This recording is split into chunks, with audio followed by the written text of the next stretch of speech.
ನೋಡ್ತಾ ಹೋಗೋಣ. ಹಾಗಾದ್ರೆ ನಾನು ಒಂದು ಸಲ ಇದನ್ನ ಮಾದರಿ ವಾಚನ ಮಾಡ್ತೇನೆ, ತದನಂತರದಲ್ಲಿ ಇದರ ಅರ್ಥವನ್ನು ಹೇಳ್ಕೊಂತ ಹೋಗೋಣ. ದನಗಳಿಗೆ ಮೇವಿಲ್ಲ, ಜನಗಳಿಗೆ ನೀರಿಲ್ಲ, ಗಂಜಿಗೂ ಗತಿ ಇಲ್ಲ, ನನ್ನವರು ಸತ್ತ ದನಗಳ ಕಿತ್ತು ತಿನ್ನುವುದನ್ನು ಕಣ್ಣಾರೆ ಕಾಣುತ್ತಾ ಕಥಕಥನೆ ಕುದಿಯುವ ಅಗ್ನಿ ಪರ್ವತವಾಗಿದ್ದೇನೆ.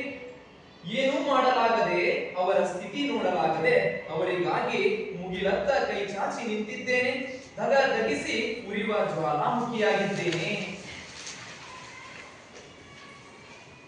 ನನ್ನವರಿಗಾಗಿ ನಾನೆಂದೂ ನಂಬಿರದ ದೇವರಲ್ಲಿ ಮೊರೆ ಇಡುತ್ತೇನೆ. ಕಂಡೇ ಇರದ ದೈವ ಸಹಾಯ ಬೇಡುತ್ತೇನೆ. ಯಾರೋ ನನ್ನವರ ಕೈ ಹಿಡಿಯಲಾಗ ನನ್ನ ಕಂಪನಿಯ ಲಾವಾರಸದಲ್ಲಿ ವಿಶ್ವವನ್ನೇ ಮುಳುಗಿಸಿ ಬಿಡುವ ಛಲ ಮೂಡುತ್ತದೆ. ಬೆಂಕಿ ನಾಲಗೆ ಚಾಚಿ ನನ್ನವರ ದಾರಿದ್ರ್ಯವನ್ನೇ ಆಪೋಷಣ ಮಾಡುತ್ತೇನೆ. ಅವರ ದೀನ ದಲಿತನಕ್ಕಾಗಿ ಧಿಕ್ಕಾರವಿರಲಿ, ಅವರ ನೋವನ್ನೇ ಸರ್ವನಾಶ ಮಾಡುತ್ತೇನೆ. ನನ್ನವರನ್ನು, ನನ್ನ ಪ್ರೀತಿಯ ಜನರನ್ನು ಎಲ್ಲರೂ ನಾನೇ ಆದವರನ್ನು ನಾನು ನಗಿಸುತ್ತೇನೆ. ಧಗೆಯಿಂದ ಹೊರ ನುಗ್ಗಿಸುತ್ತೇನೆ, ಹೊಗೆಯಿಂದ ಮಾಡುತ್ತೇನೆ. ನನ್ನವರನ್ನು ನಗಿಸುತ್ತೇನೆ, ಆಗ ನಾನು ನಗುತ್ತೇನೆ. ಕೊನೆ ಇಲ್ಲದ ನಗು, ಮನೆ ಇಲ್ಲದ ನಗು, ಆಕಾಶದಲ್ಲಿ ಕಾರ್ಮೋಡವ ಕವಿಸುವ ನಗು, ಮಳೆ ಸುರಿಯುವ ನಗು, ಹೊಳೆ ಹರಿಸುವ ನಗು, ಬೆಳೆ ಬೆಳೆಸುವ ನಗು. ದನ ಜನ ಎಲ್ಲ ಕೂಡಿ ನಗುತ್ತೇವೆ, ಒಮ್ಮೆ ನಕ್ಕೇ ನಗುತ್ತೇವೆ. ಇನ್ನ ಈ ಪದ್ಯದ ಅರ್ಥವನ್ನು ತಿಳ್ಕೊಳ್ತಾ ಹೋಗೋಣ. ನಮ್ಮ ಕವಿ ಸುಕನ್ಯಾ ಮಾರುತಿಯವರು ಏನ್ ಹೇಳ್ತಾ ಇದ್ದಾರೆ ಅಂತಂದ್ರೆ, ಇಲ್ಲಿ ಸಾಮಾಜಿಕ ಅಸಮಾನತೆ ಅಂತಕ್ಕಂಥದ್ದು ತಾಂಡವವಾಡ್ತಾ ಇದೆ. ಈ ಸಾಮಾಜಿಕ ಅಸಮಾನತೆಯಲ್ಲಿ ಮೂಲ ಸೌಕರ್ಯಗಳನ್ನು ಕೂಡ ಪಡೆಯದೇ ಇರತಕ್ಕಂತಹ ಸಮಾಜದ ಜನರನ್ನು ನಾವೆಲ್ಲ ನೋಡ್ತಾ ಇರ್ತೇವೆ. ಅಂತಹ ಜನರಿಗೆ, ಅಂದ್ರೆ ದಲಿತ ವರ್ಗದವರಿಗೆ, ಹಿಂದುಳಿದಿರತಕ್ಕಂತಹ ಜನರಿಗೆ ಮೂಲ ಸೌಕರ್ಯಗಳು ಒದಗಬೇಕು. ಅವರೆಲ್ಲ ನನ್ನ ಜನರು ಅಂತ ಹೇಳಿ ನಮ್ಮ ಸುಕನ್ಯಾ ಮಾರುತಿ ಅವರು ಹೇಳ್ತಾ ಹೋಗ್ತಾರೆ. ಅವರು ಮೊದಲನೇ ಕಾಲದಲ್ಲಿ ಈ ಕವಿತೆಯಲ್ಲಿ ಹೇಳ್ತಾರೆ, ದನಗಳಿಗೆ ಮೇವಿಲ್ಲ, ಜನಗಳಿಗೆ ನೀರಿಲ್ಲ, ಗಂಜಿಗೂ ಗತಿ ಇಲ್ಲ. ಮೊದಲು ಹೇಳ್ತಾರೆ ದನಗಳಿಗೆ ಮೇವಿಲ್ಲ ಅಂದ್ರೆ ಕಿತ್ತು ತಿನ್ನುವಂತ ಬಡತನ ಅಂತಕ್ಕಂಥದ್ದು ಕೂಡ ನಮ್ಮಲ್ಲಿ ತಾಂಡವವಾಡ್ತಾ ಇದೆ. ಅದು ನನ್ನ ಜನ, ನನ್ನವರು ಅಂತ. ಆ ನನ್ನ ಜನರು ಅದರಲ್ಲೇನೆ ದನಗಳಿಗೂ ಕೂಡ ಮೇವಿಲ್ಲಂತೆ, ಜನಗಳಿಗೂ ಕುಡಿಲಿಕ್ಕೆ ಶುದ್ಧವಾಗಿರ್ತಕ್ಕಂಥ ನೀರು ಕೂಡ ಸಿಗ್ತಾ ಇಲ್ಲ, ಗಂಜಿಗೂ ಗತಿ ಇಲ್ಲ. ಅವರು ಒಂದು ಗಂಜಿಗೂ ಕೂಡ ಕುಡಿಲಿಕ್ಕೆ ಸಾಕಷ್ಟು ಕಷ್ಟವನ್ನ ಅನುಭವಿಸ್ತಾ ಇದ್ದಾರೆ.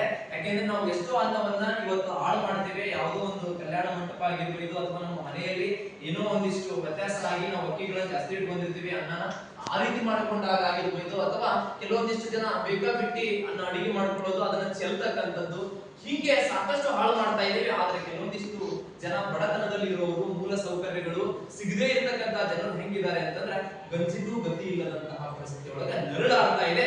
ಅದು ನನ್ನವರು. ಆ ಜನರು ಯಾರಂದ್ರೆ ನನ್ನವರಂತೆ. ಇನ್ನ ಸತ್ತ ದನಗಳ ಕಿತ್ತು ತಿನ್ನುವುದನ್ನು ಕಣ್ಣಾರೆ ಕಾಣುತ್ತಾ ಕಥಕಥನೆ ಕುದಿಯುವ ಅಗ್ನಿ ಪರ್ವತವಾಗಿದ್ದೇನೆ. ಅಲ್ಲಿ ಹೇಗಿದೆ ಅಂದ್ರೆ ಅವ್ರು ಹೇಳ್ತಾ ಹೋಗ್ತಾರೆ, ಸತ್ತ ದನಗಳ ಕಿತ್ತು ತಿನ್ನುವುದನ್ನು ನೋಡಿದ್ದಾರೆ. ನಮ್ಮ ಕವಿ ಮಾರುತಿ ಸುಕನ್ಯಾ ಅವರು ಅಲ್ಲಿ ಜನ ಹೆಂಗಿದ್ದಾರೆ ಅಂತಂದ್ರೆ ಕಿತ್ತು ತಿಂತಕ್ಕಂತ ಬಡತನದಲ್ಲಿ ಬೇಯ್ತಾ ಇದ್ದಾರೆ. ಅವರ ಬದುಕಿನಲ್ಲಿ ಬೆಳಕು ಕೂಡ ಆಗಿಲ್ಲ. ಹಂಗೆ ಆ ದನಗಳನ್ನೇ ಅವರು ಕಿತ್ತು ತಿಂತಾ ಇದ್ದಾರೆ. ಅವರಿಗೆ ಪ್ರಶ್ನೆ ಮಾಡಿದಾಗ, ಮತ್ತೆ ದನಗಳನ್ನು ಕಿತ್ತು ತಿನ್ನದೇ ಇದ್ರೆ ನಾವು ಹೇಗೆ ಬದುಕುವುದು ಅನ್ನೋದನ್ನು ಕೂಡ ಹೇಳ್ತಾ ಹೋಗ್ತಾರೆ. ಜೀವಂತ ದನಗಳನ್ನು ಕಿತ್ತು ತಿಂತಾ ಇಲ್ಲ, ಸತ್ತಿರೋ ದನವನ್ನ ತಿಂದರೆ ಅದು ಆರೋಗ್ಯಕ್ಕೆ ಹಾನಿ ಅಂತ ಗೊತ್ತಿದ್ರು ಕೂಡ ಅಲ್ಲಿ ಏನಾದ್ರೂ ಮಾಡಿ ಜೀವನ ಸಾಗಿಸಬೇಕು, ಒಂದು ಹೊಟ್ಟೆ ತುಂಬಿದ್ರೆ ಸಾಕು ಅಂತಕ್ಕಂಥ ನಿಟ್ಟಿನಲ್ಲಿ ಸತ್ತ ದನವನ್ನ ತಿಂತಾ ಇದ್ದಾರೆ. ಕಿತ್ತು ತಿಂತಕ್ಕಂಥದ್ದನ್ನ ಕಣ್ಣಾರೆ ಇವರು ಕಂಡಿದ್ದಾರೆ ಸುಕನ್ಯಾ ಮಾರುತಿಯವರು. ಕಥಕಥನೆ ಕುದಿಯುವ ಅಗ್ನಿ ಪರ್ವತವಾಗಿದ್ದೇನೆ.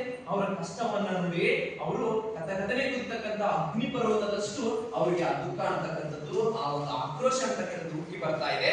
ಹಂಗಿದ್ದಾಗ ಅವ್ರ ಕಡೆಯಿಂದ ಏನು ಮಾಡ್ಲಿಕ್ಕೆ ಆಗ್ತಾ ಇಲ್ಲ. ಅದನ್ನೇ ಅವರು ಪ್ರಸ್ತಾಪ ಮಾಡ್ತಾ ಹೋಗ್ತಾ ಇದ್ದಾರೆ. ಏನೂ ಮಾಡಲಾಗದೆ, ಅವರ ಸ್ಥಿತಿ ನೋಡಲಾಗದೆ, ಅವರಿಗಾಗಿ ಮುಗಿಲತ್ತ ಕೈ ಚಾಚಿ ನಿಂತಿದ್ದೇನೆ. ಅಷ್ಟೇ ಅಲ್ಲದೆ ಇಂತಹ ದಲಿತ ವರ್ಗದ ಜನರನ್ನು ನೋಡಿ ನಾನು ಅಸಹಾಯಕಳಾಗಿ ನಿಂತಿದ್ದೇನೆ. ನನ್ನ ಕಡೆಯಿಂದ ಏನು ಮಾಡಕ್ ಸಾಧ್ಯವಾಗ್ತಾ ಇಲ್ಲಲ್ಲ. ಅವರು ಸತ್ತ ದನಗಳನ್ನು ಕಿತ್ತು ತಿಂತಾ ಇದ್ರು ಕೂಡ ಅವರ ಸ್ಥಿತಿ ನೋಡಲಾಗದೆ ನಾನು ಏನೂ ಮಾಡಲಾಗದೆ ನಿಂತಿದ್ದೇನೆ. ಮುಗಿಲತ್ತ ಕೈ ಚಾಚಿ ನಿಂತಿದ್ದೇನೆ. ಮುಗಿಲತ್ತ ಕೈ ಚಾಚಿ ನಾನು ನಿಂತಿದ್ದೇನಲ್ಲ, ಧಗಧಗಿಸಿ ಉರಿಯುವ ಜ್ವಾಲಾಮುಖಿಯಾಗಿದ್ದೇನೆ. ನನ್ನಲ್ಲಿ ಆ ಕಿಚ್ಚು ಅಂತಕ್ಕಂಥದ್ದು ಅವರನ್ನು ನೋಡಿದಾಗ ಕೂಡ ಜ್ವಾಲಾಮುಖಿಯಂತೆ ಕೆರಳ್ತಾ ಇದೆ.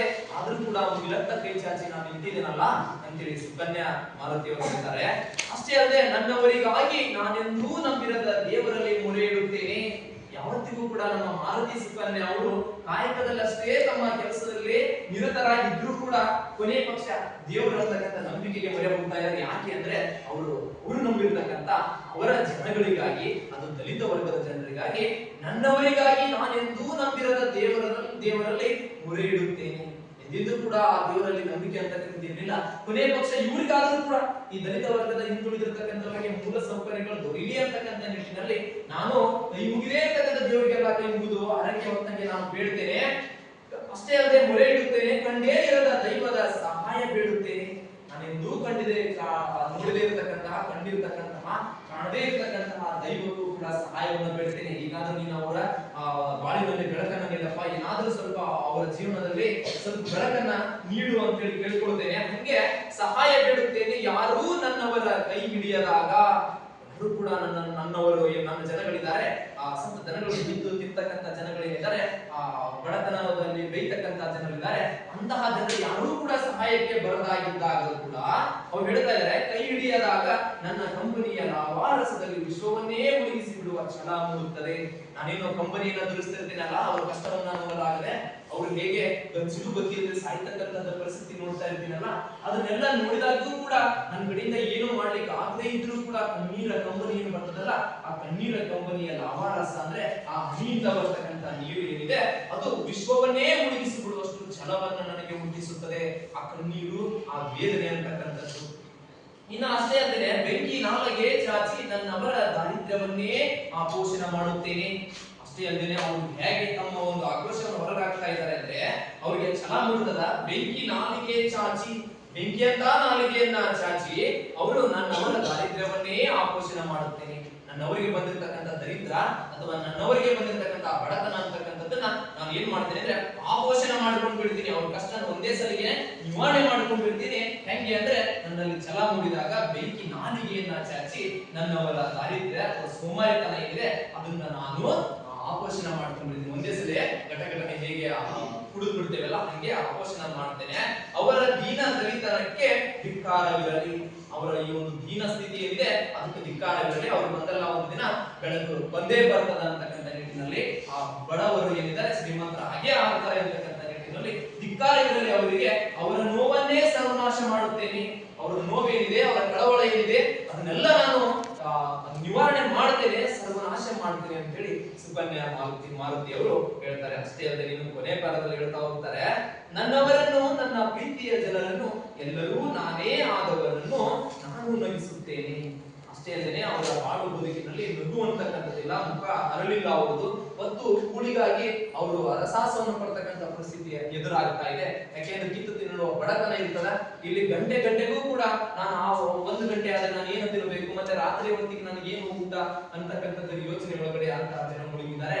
ಯಾಕೆಂದ್ರೆ ಅವರ ಪರಿಸ್ಥಿತಿ ಹಾಗಾಗಿದೆ ಅಂತಕ್ಕಂಥದ್ದು. ಅಂತವರನ್ನ ನೋಡಿದಾಗ ನನ್ನವರನ್ನು, ನನ್ನ ಪ್ರೀತಿಯ ಜನರನ್ನು, ನನ್ನವರು ಅಂದ್ರೆ ಈ ದಲಿತ ವರ್ಗದವರು, ಅವರು ನನ್ನ ಪ್ರೀತಿಯ ಜನಗಳು, ಅವರು ಎಲ್ಲರೂ ನಾನೇ ಆದವರನ್ನು, ಅವರೆಲ್ಲರೂ ಕೂಡ ನಾನೇ ಇದ್ದಂಗೆ, ನಾನೇ ಆ ದಲಿತ ವರ್ಗದಲ್ಲಿ ಇದ್ದೀನಿ ಅಂತಕ್ಕಂಥ ಕಲ್ಪನೆ ಮಾಡಿಕೊಂಡು ನಾನು ಅಂತ ಜನರನ್ನ ನನ್ನೊಂದಿಗೆ ನಗಿಸುತ್ತೇನೆ, ದಗೆಯಿಂದ ಹೊರ ನುಗ್ಗಿಸುತ್ತೇನೆ. ಅವರದ ಏನು ದಗೆ ಅಂತಕ್ಕಂಥ ಉಳಿತಾ ಇದೆಯಲ್ಲ, ಅವರಲ್ಲಿ ಇರ್ತಕ್ಕಂಥ ಬೆಂಕಿ ಅನ್ನೋದಿದೆ, ಅದರಿಂದ ನಾನು ಹೊರ ನುಗ್ಗಿಸುತ್ತೇನೆ, ಹೊರಗೆ ಅವರನ್ನು ಬರೋ ಹಾಗೆ ನಾನು ಮಾಡ್ತೇನೆ. ಅಷ್ಟೇ ಅಲ್ಲದೆ ಹೊಗೆಯಿಂದ ಪಾರು ಮಾಡುತ್ತೇನೆ. ಅವರಲ್ಲಿ ಇರ್ತಕ್ಕಂಥ ಏನು ಹೊಗೆ ಅಂತಕ್ಕಂಥ ಆವರಿಸಿದೆ, ಅದರಿಂದ ನಾನು ಪಾರು ಮಾಡುತ್ತೇನೆ, ಅವರನ್ನ ನಗಿಸುತ್ತೇನೆ ಅಂತ ಹೇಳಿ ನಮ್ಮ ಸುಕನ್ಯಾ ಮಾರುತಿ ಅವರು ಹೇಳ್ತಾರೆ. ಇನ್ನು ಕೊನೆಯ ಕಾಲದಲ್ಲಿ ಆಗ ನಾನು ನಗುತ್ತೇನೆ. ನೋಡ್ರಿ, ಅವರ ಬಾಳೆನೊಳಗೆ ಬೆಳಕು ಬಂದ ತಕ್ಷಣ ಅವರ ಹೊಗೆಯನ್ನ ನಾನು ಏನ್ ಮಾಡ್ತೇನೆ, ಪಾರು ಮಾಡ್ತೇನೆ. ಅಷ್ಟೇ ಅಲ್ಲದೆ ಅವರನ್ನ ನಗಿಸ್ತೇನೆ ಅಂತ ಹೇಳಿದಾಗ ಆಗ ನಾನು ನಗುತ್ತೇನೆ. ಅವರ ಮುಖದಲ್ಲಿ ನಗು ಬಂದಾಗ, ನಗು ಮೂಡಿದಾಗ ಅವರಿಗೆ ಸ್ವಲ್ಪ ಬಡವರೇನಿದ್ದಾರೆ ಅಥವಾ ನಿರ್ಗತಿಕರೇನಿದ್ದಾರೆ, ಗತಿಕರಾದ ನಂತರದಲ್ಲಿ ಅಥವಾ ಸ್ವಲ್ಪ ಉಳ್ಳವರಾಗ್ತಾರೆ, ಆ ನಂತರದಲ್ಲಿ ನಾನು ಕೂಡ ನಗುತ್ತೇನೆ. ಕೊನೆ ಇಲ್ಲದ ನಗು, ಅದು ಕೊನೆ ಇಲ್ಲದ ನಗು ಆಗುತ್ತೆ ನನಗೆ. ಮೊನೆ ಇಲ್ಲದ ನಗು, ಮೊನೆ ಅಂದ್ರೆ ಯಾವುದೇ ಒಂದು ಮಳೆ ನೋಡಿಯುವಾಗ ಚೂಪನಾಗಿರ್ತಕ್ಕಂತಹ ತುದಿ ಭಾಗ ಇರುತ್ತಲ್ಲ, ಅದು ಮೊನೆ ಅಂತ. ಹಂಗೆ ಮೊನೆ ಇಲ್ಲದ ನಗು, ಆ ಚೂಪಾಗಿರ್ತಕ್ಕಂಥ ಕೊನೆ ಇಲ್ಲದಷ್ಟು ಸೂಕ್ಷ್ಮವಾದಷ್ಟು ನಾನು ನಗುತ್ತೇನೆ. ಹಾಗೇನೆ ಕೊನೆ ಇಲ್ಲದ ನಗು, ಕೊನೆ ಎಲ್ಲಿವರೆಗೂ ಕೂಡ ಎಲ್ಲೇ ಇರೋದಿಲ್ಲೋ ಅಲ್ಲಿವರೆಗೂ ಕೂಡ ನಾನು ನಗುತ್ತೇನೆ.